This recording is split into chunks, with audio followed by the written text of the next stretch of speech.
Today, I'm excited to delve into a significant transformation we've seen in Donald Trump's campaign over the past month. Just a short while ago, specifically on September 14, 2024, Trump found himself in a challenging position. His polling numbers were dismal, leading many political analysts and commentators to speculate that his campaign was in trouble as we approached the final weeks before the election. Concerns about his ability to make a comeback and reclaim the presidency were widespread. However, as we assess the current political climate, it's evident that a dramatic shift has occurred. Trump has not only regained lost ground, but has emerged as the frontrunner in the race. This unexpected turnaround has taken many by surprise and has transformed the political landscape in ways that few anticipated just weeks ago. So what has fueled this remarkable change, allowing Trump to pivot from facing significant obstacles to now being at the forefront of the election? That's what I'm here to discuss, exploring the various elements that have contributed to this resurgence and how Trump has successfully reclaimed his status as a leading contender. To truly grasp this shift, it's essential to analyze two key electoral maps, one from September 14 and another from today. These maps offer a visual representation of how Trump and his opponent, Kamala Harris, are projected to perform across different states. They highlight the states considered solid or likely for each candidate. The so-called solid safe states generally remain consistent from election to election, so we'll focus our attention primarily on the battleground states. These competitive regions are where we've seen the most significant fluctuations in polling and voter sentiment, and it's in these areas that Trump's resurgence is most evident. Let's kick things off by examining Nevada, a state that has historically leaned Democratic, but is starting to tilt towards Trump. Recent polling suggests that Trump has taken a narrow lead in Nevada with just a 0.2 advantage over Harris. While this margin might appear minimal, it represents a significant shift from the 5.2 indeed that Joe Biden had in the state during the 2020 election, where he ultimately won by a margin of 2.4. The fact that Trump has managed to close that gap, even pulling ahead, is quite remarkable. Just a month ago, Harris had a slight lead of 1.2 into Nevada, categorized as tilt blue, indicating a slight Democratic lean. However, with Trump's renewed momentum, there's a strong possibility that Nevada could flip red for the first time since George W. Bush's victory there in 2004. Winning Nevada would deal a significant blow to Harris's campaign and serve as a major boost to Trump's overall strategy for electoral success. But before we get into the details, hit the subscribe button, like this video, and leave your thoughts in the comments. Thank you for your support. Next, we turn our attention to Arizona, another critical state in the electoral landscape. Arizona has consistently been a battleground in recent elections, and it's once again emerging as a focal. At present, Trump holds a narrow one lead in Arizona, but some polls suggest that his advantage might be even larger. A recent survey by the New York Times indicates that Trump could be leading by as much as 5 points. This development is particularly striking given that Biden won Arizona by a razor-thin margin of just 0.31 in 2020. Trump's current lead highlights a noteworthy shift in voter sentiment in a state that has increasingly been viewed as a Democratic stronghold. Just a month ago, he had a slim 1.3 lead, hinting at the early signs of his potential resurgence.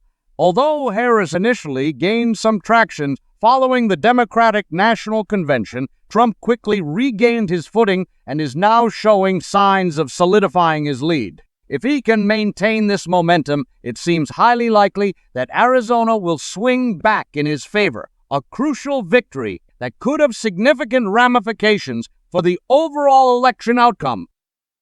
Now let's take a closer look at New Mexico, a state that, while still leaning towards Harris, is beginning to show signs of vulnerability for her campaign. A month ago, Harris had a commanding 10-point lead in New Mexico, but that advantage has narrowed to 8 while she remains relatively secure. This tightening margin is noteworthy and reflects a broader trend of Hispanic voters, an essential demographic in New Mexico beginning to shift toward the Republican side. Although it's unlikely that Harris is in immediate danger of losing New Mexico, the reduction in her lead suggests that the state may become more competitive than it has been in recent elections. Currently classified as likely blue, if these trends continue, New Mexico could evolve into a battleground state sooner rather than later.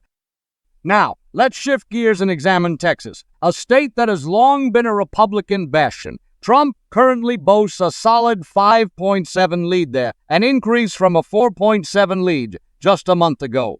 In the 2016 election, Trump won Texas by a comfortable 9 points, and in 2020, that margin decreased to 5 points.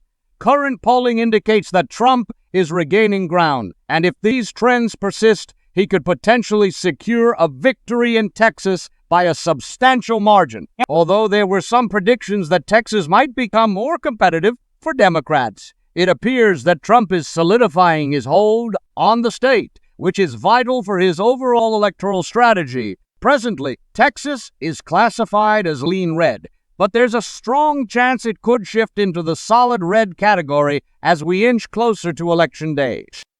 Now, let's turn our focus to the Midwest, where Harris's position appears to be growing increasingly precarious.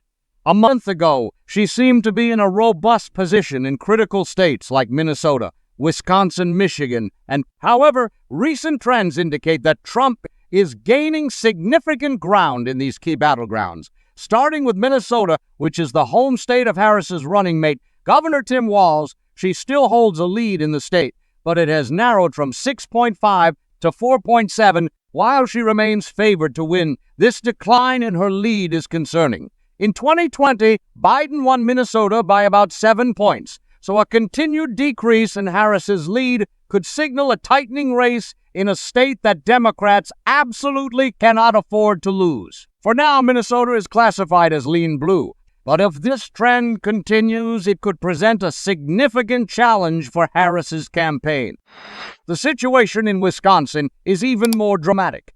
Currently, Harris holds a slim 0.3 lead in Wisconsin, down from her previous 1.2 advantage. This trend demonstrates that Trump is rapidly closing the gap, and Wisconsin is historically one of the most crucial battleground states. If Trump manages to take the lead here, it could spell disaster for Harris, especially given the critical role Wisconsin plays in the Democrats' Midwest strategy. Right now, Wisconsin is classified as tilt blue, but there's a real chance it could flip to tilt red as we move closer to Election Day. Now, let's discuss Michigan, where we've seen one of the most surprising developments in recent weeks.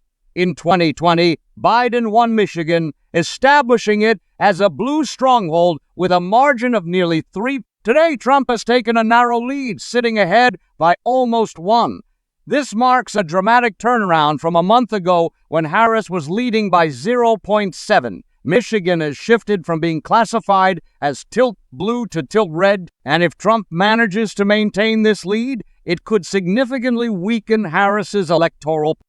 Finally, let's take a moment to examine Pennsylvania, a state that has long been a key battleground in presidential elections. At present, Trump holds a slight 0.5 lead over Harris in Pennsylvania, a shift from Harris's earlier 1.3 advantage just a month ago. Pennsylvania is critical for both candidates, and if Trump continues to strengthen his position here, it could dramatically alter the entire dynamics of the election. When we step back and analyze the national landscape, the changes over the past month are remarkable. On September 14, Harris was projected to secure victory with 276 electoral votes.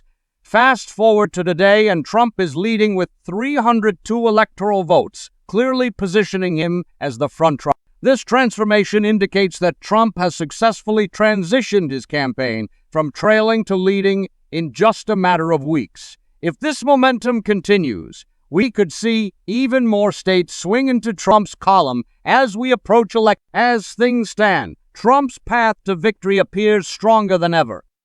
Thanks for tuning in today. If you enjoyed this in-depth analysis and want to keep up with the latest developments in the election, please consider liking and subscribing to my channel. Don't forget to follow me on Twitter for live updates and commentary as we get closer to Election Day. The link is in the description below. Stay tuned for more insightful content, and I'll catch you in the next video.